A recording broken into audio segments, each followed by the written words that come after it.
Fíjense que estoy leyendo un librito, digo librito porque verdaderamente es pequeño, de un autor que es muy conocido, Timothy Keller, además uno de los autores cristianos favoritos. El libro se llama, o el librito se llama La libertad de olvidarse de uno mismo. Y en el primer capítulo de este libro, él menciona un artículo que salió creo que en el New York Times o en alguna de esos periódicos, revistas en Estados Unidos, pero que él hace mención de este artículo, lo escribe una psicóloga secular, no es una psicóloga cristiana, y dice que este artículo trata con el tema de la autoestima. Y menciona que uno de los comentarios de esta psicóloga, Lauren Slater, se llama ella, uno de sus comentarios es que en las últimas décadas a lo mejor ha habido como que esa idea, una idea que se ha popularizado mucho y son de esas ideas que luego ya las agarramos como verdad científica o como verdad irrefutable, que dice que gran parte de los problemas que hay en la sociedad, como la drogadicción, como el alcoholismo, como las familias desintegradas, los niños abandonados, se tiene la idea que tienen que ver con la baja autoestima que muchas personas tienen debido a situaciones que ocurrieron en su infancia, en su adolescencia o a lo mejor hasta en el embarazo de la mamá. Y bueno, esta psicóloga, que les digo no es cristiana, dice que no hay evidencia de que eso sea cierto. Ella dice, no, realmente no hay un montón de estudios científicos relacionados con esto y tal parece que el problema no fuera tanto la baja autoestima de las personas, sino a veces lo contrario, a veces una excesiva estima o tener una idea de nosotros mismos más allá de la que deberíamos de tener. Obviamente Timothy Keller no habla en sí del tema de la autoestima, sino él comienza a analizar el tema del orgullo y cómo el orgullo muchas veces afecta tanto nuestra vida y nuestro corazón. Pero bueno, yo solamente quise mencionar esto como una introducción, porque nosotros hemos estado reflexionando y vamos a seguir reflexionando el día de hoy sobre el crecimiento y el crecimiento que debemos de tener como personas en todos los sentidos y también en el sentido emocional. Y hermanos, déjenme comenzar a lo mejor con parte de lo que va a ser mi conclusión. Finalmente, el problema de la sociedad, el problema del mundo en el cual vivimos, no tiene que ver con la autoestima o con la baja autoestima que algunas personas pudieran tener. El tremendo problema de la sociedad, el tremendo problema del mundo en el que vivimos se llama pecado. Esa es la raíz de todo el problema, de toda la sociedad. Desde luego, una raíz que no es aceptada por la mayor parte de las personas, que no es aceptada en general por el mundo. Si uno habla, digamos, en un ámbito universitario o en un ámbito científico o simplemente en una reunión de amigos y uno dice esto que yo les acabo de decir, el problema raíz de nuestro mundo es el pecado, lo más seguro es que van a decir que somos retrógradas y que tenemos una mente cerrada o que ya nos lavaron el cerebro o cosas de ese tipo, porque no es eso lo que el mundo cree o lo que el mundo está viendo. Yo estoy convencido, de acuerdo a lo que enseña la Escritura, que si nosotros tuviéramos un correcto concepto de quién es Dios y un correcto concepto de quiénes somos nosotros, viviríamos una vida en plena libertad. Seríamos libertados no solamente de la opresión de preocuparnos tanto por nosotros mismos, sino seríamos libertados también de un montón de cosas, de ideas, de falsas enseñanzas que atiborran a veces nuestra mente y que no nos permite vivir la vida como Dios quiere que la vivamos.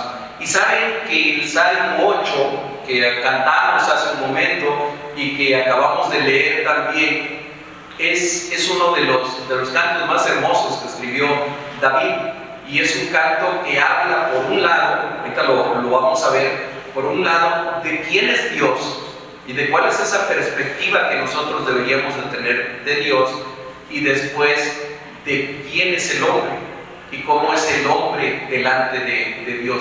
Yo espero en el Señor, y esa ha sido mi oración, que por medio de la reflexión de su palabra, hoy Dios nos ayude a entender un poco más quién es Él y quiénes somos nosotros delante de Él. Ustedes saben que los 150 capítulos que tiene el libro de Salmos son 150 cantos, 150 piezas musicales, de las cuales tristemente no nos ha llegado la música, pero que generalmente los salmos se acompañaban con instrumentos de cuerda, y eran cantos. A mí no me parece nada descabellada la idea o la práctica que tienen algunas iglesias, consideradas a veces como, uy, es que esto es muy tradicional, muy conservador, pero hay algunas iglesias donde solamente se cantan salmos, en el tiempo de la alabanza, en el tiempo de la adoración. Dicen, bueno, pues tenemos un himnario de 150 himnos y vamos a cantarlos. No digo que vayamos a hacer eso nosotros aquí, pero no me parece descabellada la idea. Entonces el Salmo 8 es un canto que tenía música, que se acompañaba de música, y en el cual es bien interesante observar que empieza y termina con la misma idea. Empieza y termina con la misma expresión. Es como si el Señor, como si el Espíritu Santo que inspiró a David para escribir este salmo, hubiera querido encerrar todo lo que iba a decir en dos verdades que están al principio y al final del salmo. Seguramente ustedes ya se dieron cuenta que el versículo 1 y el versículo 9 son casi idénticos. Hay una palabra nada más por ahí que cambia entre uno y otro. Pero comienza este canto hablando de quién es Dios y hablándonos de algunas de las características de Dios. Pero ahorita voy a tratar de mencionar muy brevemente. Dice el versículo 1: oh Jehová, Señor nuestro. En el hebreo ahí aparece Yahweh Adonai, o Yahvé, o Jehová, como ustedes lo quieran pronunciar.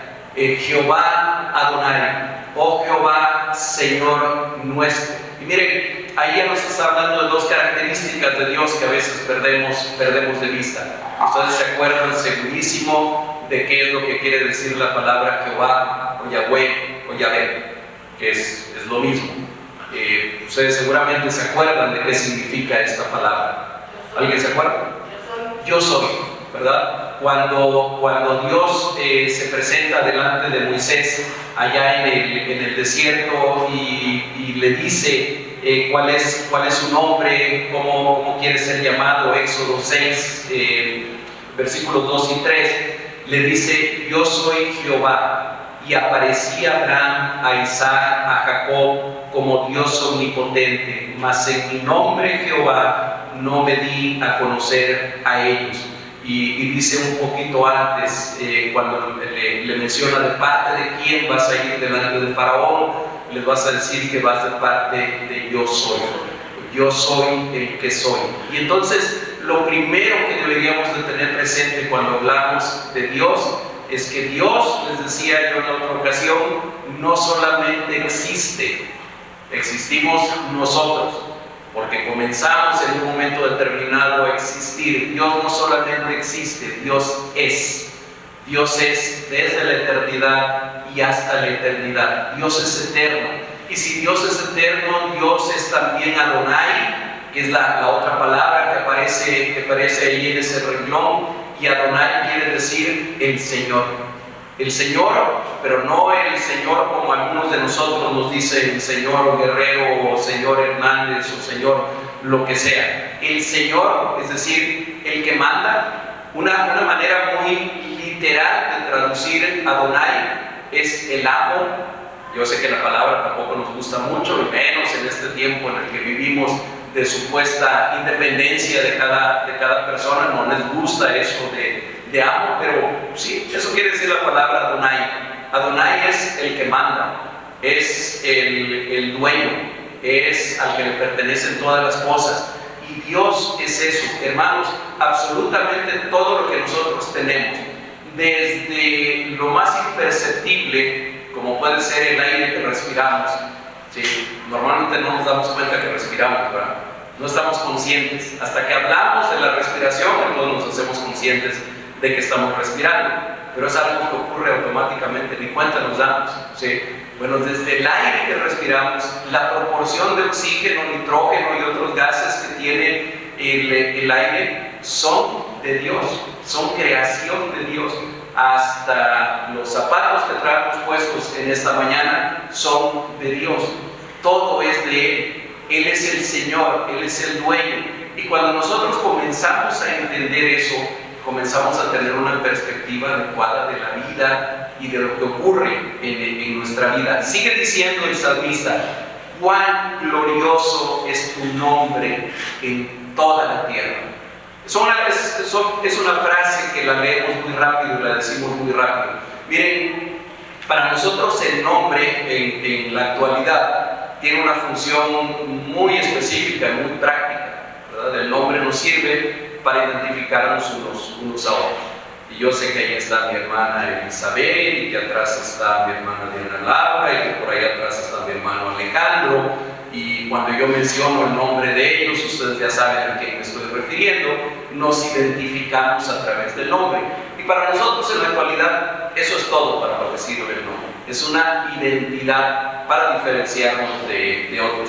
De repente nos encontramos por ahí con alguien que se llama exactamente igual que uno. Yo no sé si a ustedes les ha pasado, pero a mí ya me pasó. No voy a compartir ahorita la historia, pero ya me encontré por ahí un doctor, José Luis Guerrero Salazar.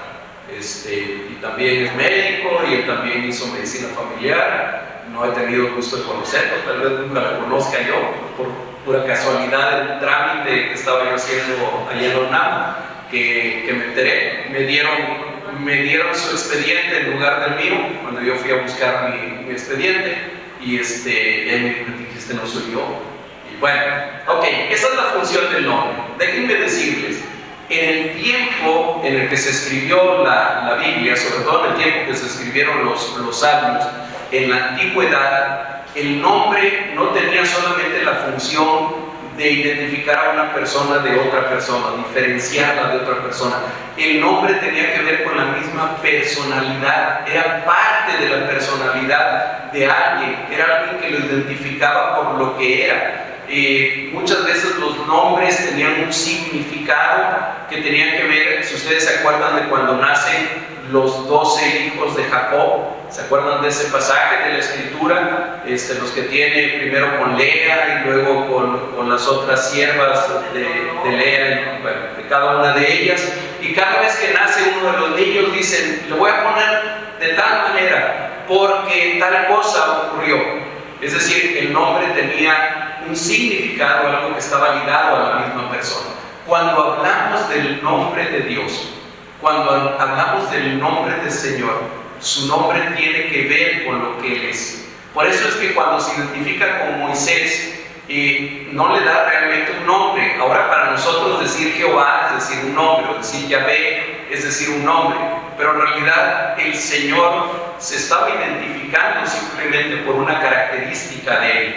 Él es eterno, Él es el que es. Yo soy el que soy, dijo el Señor. Por lo tanto, el nombre de Dios está por encima de todas las cosas. El nombre de Dios lo identifica a Él mismo. Donde está su nombre, está también su presencia.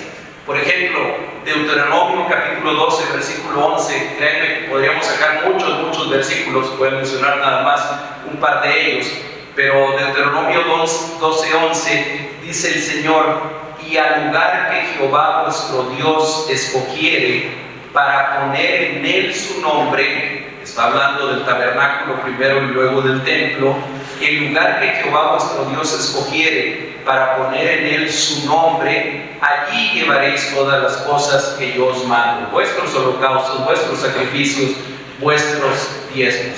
Pero no solamente en el Antiguo Testamento, en el Nuevo Testamento encontramos que el Señor Jesucristo menciona también cosas relacionadas con su nombre. Por ejemplo, yo estoy seguro que casi todos nos acordamos de aquel versículo que está en Mateo 18:5, donde el Señor Jesucristo dice: cualquiera que en mi nombre reciba a un niño como este, a mí me recibe. Mateo 18:5. Cualquiera que en mi nombre reciba a un niño como este, había puesto un niño ahí en medio de ellos, a mí me recibe. O un poquito más adelante, unos versículos más adelante, Mateo 18:20, cuando dice: donde 2 o 3 estén congregados en mi nombre, allí estaré yo, allí estoy yo en medio de ellos. ¿Y qué decir de lo que menciona la Escritura más adelante en Filipenses capítulo 9, cuando hablando del Señor Jesucristo, dice allí el apóstol Pablo: y le dio un nombre que es sobre todo nombre, para que en el nombre de Jesús se doble toda rodilla, de lo que está en los cielos y de lo que está en la tierra? Entonces, bueno, solamente quiero puntualizar que esto con lo que comienza el Salmo número 8 y que se refiere al nombre de Dios, tiene una tremenda importancia. Hermanos, si nosotros solamente entendemos lo importante que es el nombre de Dios, ya sabemos mucho sobre Él, ya nos ha revelado mucho sobre Él, solamente con entender la importancia que tiene su nombre. Sigue diciendo el versículo 1: has puesto tu gloria sobre los cielos. No tengo el tiempo suficiente para analizar todo ese versículo, pero miren, en las religiones paganas de la antigüedad, sobre todo en las religiones del Medio Oriente, o lo que ahora nosotros conocemos como el Medio Oriente, incluso en el norte de Egipto, también en muchos otros lugares, casi todo el mundo tenía una reina de los cielos. Hay muchas diosas paganas que eran la reina de los cielos, y vemos que siempre los cielos, en esa conciencia pública, en esa conciencia comunitaria que hemos tenido siempre los seres humanos, sabemos que hay un Dios, y sabemos que ese Dios tiene que ver con los cielos, tiene que ver con lo que está arriba de nosotros. Bueno, acá nos dice el salmista: has puesto tu gloria sobre los cielos, has puesto todo tu esplendor por encima de lo más alto que nosotros pudiéramos imaginar que son los cielos. Posteriormente, permítanme por favor saltarme el versículo 2. Yo sé que el versículo 2 el Señor Jesucristo lo mencionó, sobre todo en la entrada a Jerusalén, y dice aquí: de la boca de los niños y de los que maman fundaste la fortaleza a causa de tus enemigos, para hacer callar al enemigo y al vengativo. Aquí solamente quisiera mencionar esto: Dios está resaltando aquí que delante de Él no hay nadie suficientemente fuerte como para oponérsele o como para enfrentarle, y que Dios valora muchísimo lo que los seres humanos a veces consideramos como débil o como sin importancia. ¿Qué ser humano más débil hay que un niño de pecho? Sí, los niños de pecho, eso es lo que quiere decir la boca de los niños y de los que maman, de los que están siendo amamantados. Es tal vez la etapa de la vida del ser humano que somos más frágiles, más vulnerables, más indefensos. Bueno, aquí el salmista nos dice, y el Señor Jesucristo lo repite también en el Nuevo Testamento, que Él fundó la fortaleza, Él perfeccionó la alabanza de la boca de los niños. Pero quiero entrar a la segunda parte de este salmo, cuando comienza a hablar de nosotros, cuando comienza a hablar del hombre. Dice el versículo 3: cuando veo tus cielos. Y miren, el versículo 3 es como un puente entre la primera parte del Salmo y la segunda. En los dos primeros versículos nos habla principalmente de quién es Dios y de las características de Dios. Y ahora va a comenzar a hablar del hombre, pero como un puente. El versículo 3 dice: cuando veo tus cielos, obra de tus dedos, la luna y las estrellas que tú formaste. Sabemos perfectamente bien que Dios no tiene dedos, ¿verdad? Dios es espíritu. Cuando hablamos de la Trinidad, cuando hablamos del Dios eterno, sabemos que Él no tiene ni manos, ni pies, ni ojos, ni boca, ni dedos. Hace poquito allá con los hermanos hablábamos precisamente algo de eso en el estudio bíblico. Esto es una manera de expresarlo, es una manera de decirlo para que nosotros como seres humanos lo podamos entender. No es que Dios tenga dedos, aquello que dice nuestro himno nacional de que por el dedo de Dios se escribió, es también una metáfora que usamos, por cierto, una metáfora tomada de la Escritura. Pero lo que aquí el salmista está expresando: Señor, cuando yo veo todo lo que tú has hecho, cuando yo veo las estrellas, cuando veo la luna, cuando veo el firmamento, cuando veo todo lo hermoso y lo grandioso de tu creación, entonces me hago una pregunta. Entonces llego a la reflexión que tiene que ver conmigo y me pregunto: ¿qué es el hombre para que tengas de él memoria, y el Hijo del Hombre para que lo visites? Miren, aquí hay dos, la misma palabra hombre tiene dos significados diferentes. En la primera parte está hablando de la humanidad, está hablando del hombre en general. Es como si dijera, que algunas traducciones lo dicen así: ¿qué es la humanidad en general? ¿Qué es la humanidad para que te acuerdes de ella? Junto a las estrellas, junto al universo, junto a la creación de Dios, hermanos, hasta los ateos están de acuerdo en que somos poquito menos que motitas de polvo, poquito menos que eso, comparados con todo el universo, con todas las galaxias, con todo lo que hay a nuestro alrededor. Somos tremendamente pequeños, tremendamente insignificantes en cuanto a nuestro tamaño. Y el salmista, reflexionando eso, dice: ¿qué es la humanidad para que te acuerdes de ella? Y después, en la segunda parte, está hablando del hombre individual, cuando dice: y el Hijo del Hombre para que lo visites. ¿Qué es José Luis? Para que tú te acuerdes de él, para que lo visites. Poco menos que nada. El valor del ser humano, el valor monetario del ser humano, hermanos, ya saben que estamos en los siglo XX y siglo XXI, en que se ha investigado todo lo que se ha podido investigar, hasta cosas que a uno se le hacen ociosas. Bueno, alguien ya se dio a la tarea científicamente de sacar cuál es el valor monetario que tiene un cuerpo humano. Y dice uno: en cuanto a qué, ¿cómo le hizo? Bueno, ustedes saben que nosotros contenemos en nuestro cuerpo minerales. Tenemos hierro en nosotros, tenemos zinc, tenemos cobre, tenemos aluminio, tenemos magnesio, tenemos sodio, potasio, etcétera, etcétera, etcétera. Bueno, alguien se ha dado la tarea de decir: ok, ¿como cuántos gramos de hierro puedo sacar de un ser humano? Ok, tantos gramos. ¿Cuánto vale el kilogramo de hierro? Bueno, vale tanto. ¿Qué tanto puedo sacar de zinc? Tal cantidad. ¿Cuánto vale el kilo de zinc? Tanto. Ok, y entonces determinaron más o menos el valor en ese sentido de un cuerpo humano. Y créanme que es impresionante ver que, no me acuerdo exactamente de la cantidad, pero creo que no llegaríamos ni a 20 pesos. Probablemente bastante menos de 20 pesos sería el valor monetario que tendría nuestro cuerpo. Desde luego que ese no es el valor que tenemos delante de Dios, por supuesto que no.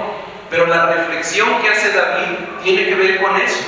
¿Qué es la humanidad para que tengas memoria de él? ¿Qué es el hombre individual, cada uno de nosotros, para que nos visites?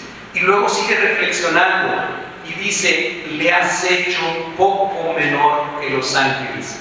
¿Saben que la palabra que aquí se traduce como ángeles en el hebreo es la palabra Elohim? ¿Alguno se acuerda, ha escuchado a alguien ya la palabra Elohim? Lo hemos mencionado. Y Elohim puede tener varias traducciones, y en varias partes de la Escritura se traduce como Dios. Pero también Elohim puede ser cualquier ser celestial, y por eso es que Reina Valera lo traduce como ángeles. Nos dice, en otras palabras, aquí la Escritura, nos has hecho poquito menor que esos seres celestiales que habitan junto contigo, poquito menor que los arcángeles, poquito menor que los seres vivientes que aparecen o que nos habla en Apocalipsis y en el libro de Ezequiel también y en el libro de Daniel. Nos has hecho solamente un poco menor que ellos. Y a nosotros que hemos sido hechos un poco menor que los ángeles, sin embargo hay otra parte de la Escritura, 1 de Pedro capítulo 1 versículo 12, donde dice que aquellos que nos es compartido el Evangelio, se nos comparte o hablamos de cosas en las cuales anhelan mirar los ángeles. Es decir, aunque hemos sido hechos un poco menor que los ángeles, hay cosas que nosotros hacemos, hay cosas que nosotros compartimos acerca de Dios, que dicen, en esas cosas los ángeles anhelan mirar, anhelan estar involucrados en eso. Y eso nos va dando una idea del tremendo valor que tenemos delante de Dios. A lo mejor para alguien que sea totalmente materialista, no valemos ni siquiera 20 pesos, pero delante de Dios hemos sido hechos con un valor incalculable. Delante de Dios tenemos un valor que no puede ser comparado ni siquiera con algunas otras cosas excelsas de su creación, como son los ángeles. Sigue diciendo en el versículo 5, en la segunda parte, y lo coronaste de gloria y de honra. Es decir, tú y yo, hermanos, hemos sido coronados, hemos sido, en un sentido simbólico, por supuesto, hemos sido llenos de parte de la gloria de Dios y de parte de la honra que Dios comparte también con nosotros. Desde luego, estrictamente hablando, la gloria de Dios es algo total y completamente superior a nosotros. Pero dice aquí la palabra que Él nos ha coronado de honra y nos ha coronado de gloria. Así que al rato que llegues a tu casa o mañana en la mañana, que te acabas de levantar, que vayas al espejo para arreglarte, para peinarte, o las hermanas para maquillarse un poquito, recuerden que tenemos una corona de honra, que tenemos una corona de gloria que nos ha sido dada por Dios. Y eso va haciéndonos entender el tremendo valor que tenemos cada uno de nosotros. Pero no solamente el valor que tenemos nosotros, sino el valor que tiene el otro. Porque muchas veces podemos entender o podemos apreciar el valor que tengo yo, pero me da mucho trabajo entender el valor que tiene el otro. Y hermanos, delante de Dios, cada uno de los seres humanos, aún siendo parte de la humanidad caída, aún negando a Jesucristo, aún negando a Dios, tenemos un valor inmenso delante de Él. Sigue diciendo el Salmo, algo que encontramos también en Génesis capítulo 1, en los versículos 26 y 27. Dice, le hiciste señorear sobre la obra de tus manos, todo lo pusiste debajo de sus pies. Y menciona ovejas, bueyes, bestias del campo, aves de los cielos, peces del mar, todo cuanto pasa por los senderos del mar. Dice, lo hiciste señorear. Hermanos, Dios nos puso como administradores, como mayordomos de su creación. Y una forma de expresar esto es lo pusiste a señorear sobre toda tu creación. Yo ya he mencionado aquí lo que pienso sobre las mascotas, que en las casas a veces casi ocupan el lugar de otra persona, de otro ser humano. Y también, ya lo he mencionado, yo amo las mascotas. Nosotros tenemos 3 en la casa. Tenemos 2 perros y un gato. Bueno, 2 perritas y una gatita. Me gustan mucho las mascotas y los animales, pero son animales. ¿Sí? Nosotros como seres humanos hemos sido puestos por Dios por encima de esa creación suya. Y entonces tenemos que tratarnos con respeto, con cariño, jamás ser crueles con los animales ni nada por el estilo, pero dejémoslos en el lugar que tienen. Son mascotas, son animalitos. Nosotros hemos sido puestos para señorear sobre ellos y para señorear sobre todo el resto de la creación, no para abusar de esa creación. La palabra señorear no quiere decir ser abusivo, ser tirano encima de la creación. El dueño de todo eso, ya lo decíamos, es Dios, pero nosotros estamos puestos, el Señor nos ha puesto por encima de todo esto. No quiero terminar esta reflexión sin mencionar que en el libro de Hebreos, capítulo 2, versículos 6 al 9, buena parte de estos versículos que dice el Salmo 8 son retomados, son mencionados para aplicarlos al Señor Jesucristo. Miren, si quieren ir en sus Biblias, por favor, a Hebreos capítulo 2. Voy a leer de los versículos 6 al 9. Está hablando de Jesucristo, viene hablando del Señor Jesucristo. Acuérdense que todo Hebreos es un libro que exalta lo que es Jesús y que nos dice cuánto mayor que los ángeles es Jesús, cuánto mayor que Moisés es Jesús, cuánto mayor que el Shabbat es Jesús. Y bueno, en ese mismo orden de ideas, dice ahí en Hebreos 2, a partir del versículo 6, pero alguien testificó en cierto lugar diciendo, ¿qué es el hombre para que te acuerdes de él? ¿O el hijo del hombre para que lo visites? ¿Se fijan cómo está repitiendo el Salmo 8 o esa parte del Salmo 8? Le hiciste un poco menor que los ángeles, le coronaste de gloria y de honra y le pusiste sobre las obras de tus manos, todo lo sujetaste bajo sus pies. Y después empieza a aplicarlo al Señor Jesucristo. Dice, porque en cuanto le sujetó todas las cosas, nada dejó que no sea sujeto a él. Pero todavía no vemos todas las cosas, que todas las cosas le sean sujetas. Pero vemos a aquel que fue hecho un poco menor que los ángeles, a Jesús. Y ahí como que suenan las llantas cuando uno frena bruscamente en el carro y empiezan a chillar las llantas. Porque uno dice, a ver, espérame, autor de Hebreos. O sea que Jesús es poco menor que los ángeles. Dice, pero vemos a aquel que fue hecho un poco menor que los ángeles, a Jesús. No quedamos en que Jesús era mayor que los ángeles. ¿Por qué entonces acá me dice que fue hecho un poco menor que los ángeles? Ok, en su humanidad, claro. Jesús hombre totalmente.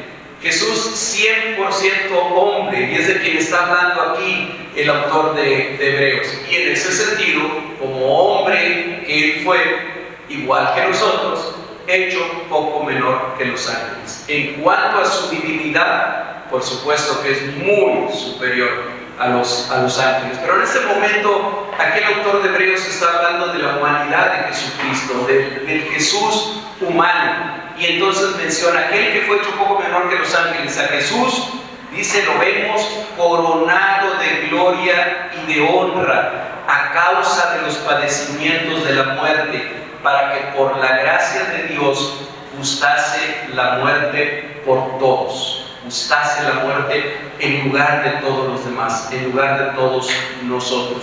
Hermanos, déjenme explicarlo de esta manera, porque tengo que ir concluyendo.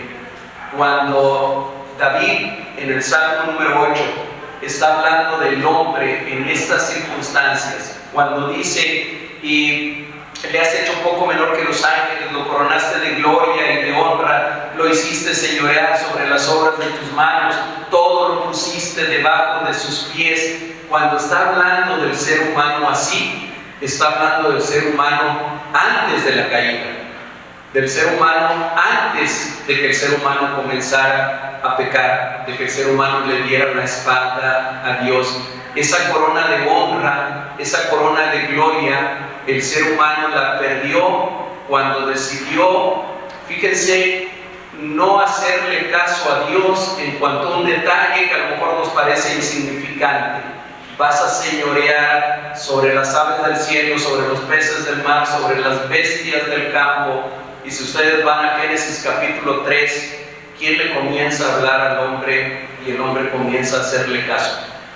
¿Se acuerdan quién? Ok, era Satanás, pero ¿de qué forma se presentó? Una serpiente, un animal sobre el cual el hombre había sido mandado a señorear sobre de él. Sin embargo, a esa serpiente que hablaba, sabemos que era Satanás, pero finalmente era una serpiente, resulta que Adán y Eva le hacen más caso que a Dios. Y entonces ellos en ese momento pierden aquella corona de gloria y de honra que Dios había puesto sobre el ser humano. En ese momento el hombre cae. En ese momento el hombre ya no sigue teniendo, es más, se enseñorea de la creación, pero de una mala manera, de una manera equivocada. Pero ¿quién es el segundo Adán, hermanos? Cristo, ¿verdad? A ver, el Señor Jesucristo cuando se encarna, cuando el Dios Hijo se encarna en la persona de Jesús, se hace total y completamente hombre y vive toda su vida en una perfecta obediencia delante de Dios. Él está recuperando aquello que Adán había perdido en el huerto del Edén. Hay tremendas similitudes entre la vida de Adán y entre la vida del Señor Jesucristo, pero hay una tremenda diferencia. A donde Adán falló, el Señor Jesucristo triunfó. A donde Adán traicionó a Dios, el Señor Jesucristo fue fiel a Dios en todo lo que tenía que hacer. Entonces, el Señor Jesucristo, habiendo triunfado sobre el pecado, habiendo triunfado sobre la muerte y habiendo ocupado nuestro lugar en la cruz del Calvario, amados hermanos, el Señor Jesucristo viene a ser el primogénito de esta nueva creación, de aquellos que sí quieren obedecer a Dios, de aquellos que sí quieren cumplir con los mandamientos de Dios, de aquellos que sí tienen en su corazón de seguir aquello que Dios dice, de creer en lo que dice la palabra de Dios. El Señor Jesucristo es el primero entre muchos hermanos entre los cuales estamos ustedes y yo. Nosotros somos parte de esa nueva creación que el Señor Jesucristo inauguró. Nosotros somos parte de esta nueva humanidad que el Señor Jesucristo inauguró. Nosotros somos parte de esta humanidad restaurada que el Señor Jesucristo con su obra y con su vida vino a restaurar totalmente. Entonces, amados hermanos, aquello que fue perdido en el huerto del Edén y aquello que hizo que los versículos 5 al 8 del Salmo 8 ya no lo pudiéramos aplicar tanto a nosotros el día de hoy, el Señor Jesucristo vino a restablecerlo, vino a restaurarnos. Voy concluyendo con esto, hermanos. Como decía al principio, la tragedia del hombre y la causa de su miseria y de su maldad no es la baja autoestima, es su pecado, es su desprecio a la honra que Dios había puesto en él.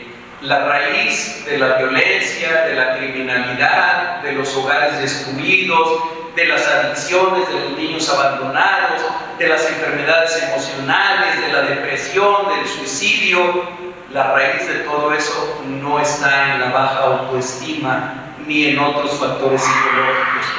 La raíz de todos esos males está en la profunda corrupción provocada por el pecado en el corazón del hombre. Y la solución para todos esos males sociales, físicos y emocionales ya la proveyó Dios. Dios ya dio la solución para todos esos problemas.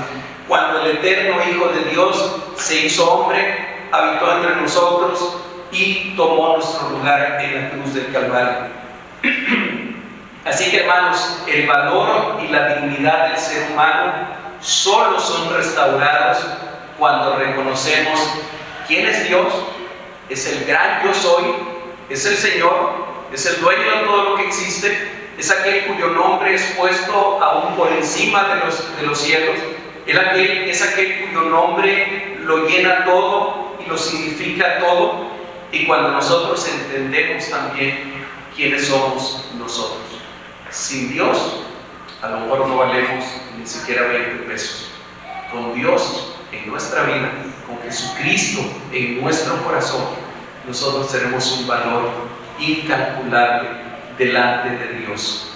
Así que si tú piensas, o si alguien piensa que tiene problemas con su autoestima y que los problemas emocionales que pueda tener pueden estar relacionados con una baja autoestima, por favor, desechemos esa mentira. Es una mentira. No es cierto que el problema que nosotros tengamos sea una baja autoestima. Hay veces el problema que tenemos es todo lo contrario, es una estima demasiado elevada. Nosotros tenemos que tener la perspectiva que tiene Dios de nosotros. Somos la corona de su creación. Hemos sido nosotros coronados de gloria y de honra. Sí, esa corona fue perdida en el huerto del Edén, sí, pero el Señor Jesucristo ya vino para restaurar eso. Ya hemos sido restaurados en eso. Nuestra dignidad y la dignidad de cualquier otro ser humano ha sido restaurada por el Señor Jesucristo.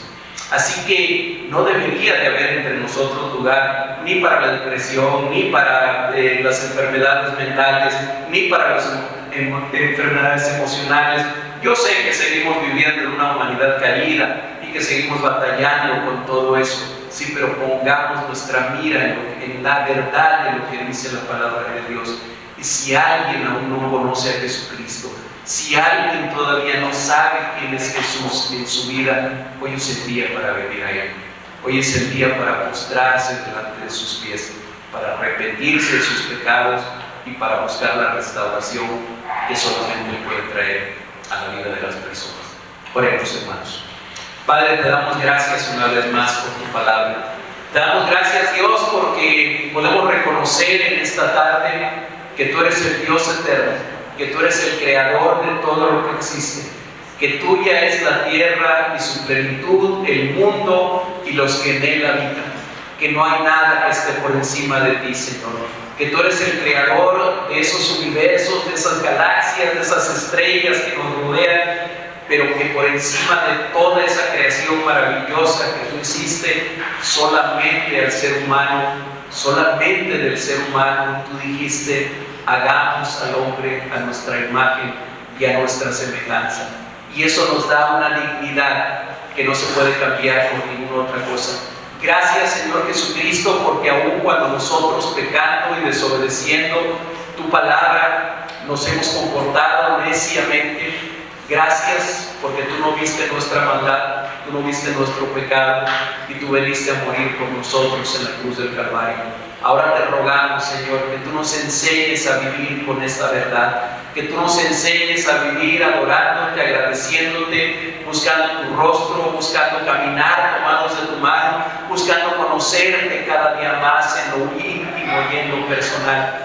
Y que cuando veamos a las personas que aún no te conocen, Señor, que nosotros podamos sentir profundo dolor, profunda compasión por aquellos que viven alejados de ti, que proclamemos tu nombre, que proclamemos tu evangelio, que proclamemos la verdad tuya, Señor, que lo hagamos a tiempo y fuera de tiempo, para que todos aquellos que aún no te conocen un día vengan a tus pies y su dignidad y su corona sea restaurada también en ellos. Gracias, bendito Dios. En el nombre de Jesucristo oramos a ti. Amén y amén.